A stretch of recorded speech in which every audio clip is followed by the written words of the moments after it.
کہ ہاتھی کبھی اپنی دشمنی نہیں بھولتا، ہاتھی اپنا انتقام ہمیشہ یاد رکھتا ہے۔ انہوں نے اس بیرونی طاقت کو سفید ہاتھی کہا جو ان کے خون کا پیاسا ہو چکا ہے اور کسی بھی قیمت پر انہیں نہیں چھوڑنا چاہتا۔ بھٹو نے اپنی تقریر میں 3 باتوں پر زور دیا۔ وہ 3 باتیں 3 وجوہات تھیں جنہوں نے بیرونی طاقت کو ان کا دشمن بنا دیا تھا، جن میں سے پہلی بات انہوں نے یہ بتائی کہ جب ایوب کے دور میں وہ وزیر خارجہ تھے تب ان پر ایک اسلامی ملک کی جانب سے زور ڈالا جا رہا تھا کہ وہ جنوبی ویتنام کو سپورٹ کریں، کیونکہ اس جنگ میں جنوبی ویتنام امریکہ کا حامی تھا جبکہ شمالی ویتنام کو رشیا اور چائنا کی سپورٹ حاصل تھی۔ دوسری بات ان کی تقریر کی یہ تھی کہ امریکہ OIC کے اجلاس کا ہر ممکن حد تک مخالف ہے۔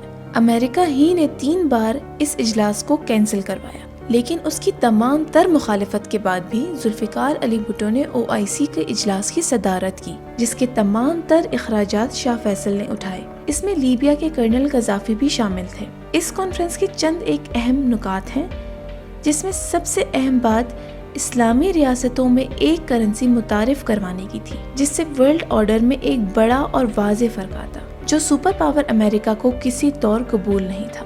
اس اجلاس میں تمام اسلامی ریاستوں میں پیٹرول کی ایک ہی قیمت کا ارادہ کیا گیا تھا۔ تیسری اور نہایت ہی اہم مخالفت کی وجہ پاکستان کا فرانس سے ایٹامک پلانٹ حاصل کرنے کا معاہدہ تھا۔ امریکہ نہیں چاہتا تھا کہ دنیا میں ریاستیں ایٹامک پاور بنے۔ اسی اثنا میں اس دور کے امریکن وزیر خارجہ ہنری کسنجر ذوالفقار علی بھٹو سے ملنے آئے، جس میں انہوں نے ذوالفقار علی بھٹو سے کہا کہ وہ ایک میسج لے کر آئے ہیں۔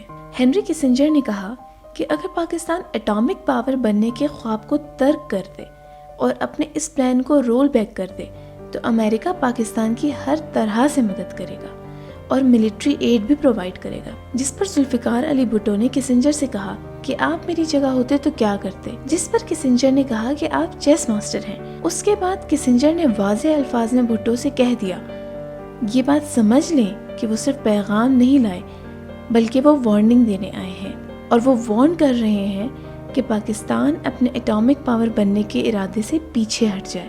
اگر کسنجر صاحب ایک معمولی بات پر استعفا کا دھمکی دے سکتے ہیں تو میں استعفا کی دھمکی نہیں دے سکتا ہوں، میں بھی کہہ سکتا ہوں کہ رکھو چلاؤ۔ اس ملاقات کو پوشیدہ رکھا گیا تھا۔ بھٹو نے اسے پارلیمنٹ کے اجلاس میں ظاہر کیا اور اس کے بعد بارہا وہ اس ملاقات کا حوالہ دیتے نظر آئے۔ بھٹو نے PNA کو بین الاقوامی سازش قرار دیتے ہوئے اسے بیرونی فنڈڈ تحریک کہا۔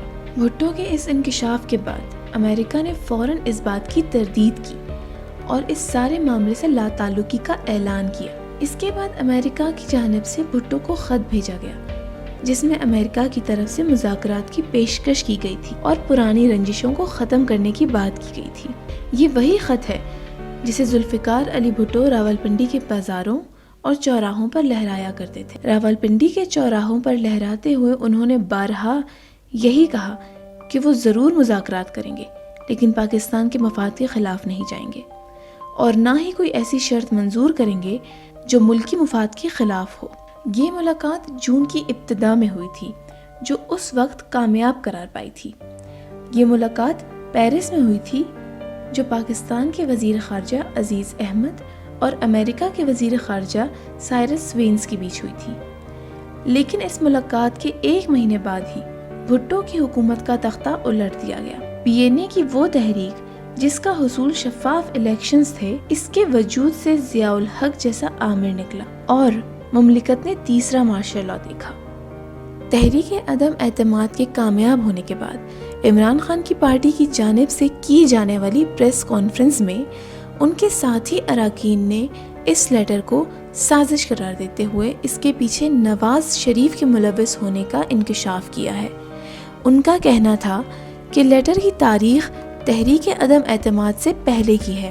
مزید ان کا کہنا تھا کہ لیٹر میں واضح طور پر لکھا ہے کہ اگر عمران خان پرائم منسٹر رہتے ہیں یا عدم اعتماد کی تحریک ناکام ہوتی ہے تو خطرناک نتائج کا سامنا کرنا پڑے گا۔ انہوں نے اس سارے معاملے کی وجہ آزاد خارجہ پالیسی کو قرار دیا۔ ماضی کی تحریک عدم اعتماد کے بعد ماشاء اللہ لگا تھا، لیکن اب تحریک عدم اعتماد کے کامیاب ہو جانے کے بعد شہباز شریف پاکستان کے 23ویں وزیر اعظم منتخب ہوئے ہیں۔ ایسی مزید انفارمیٹیو ویڈیوز کے لیے ہمارے چینل کو سبسکرائب کریں۔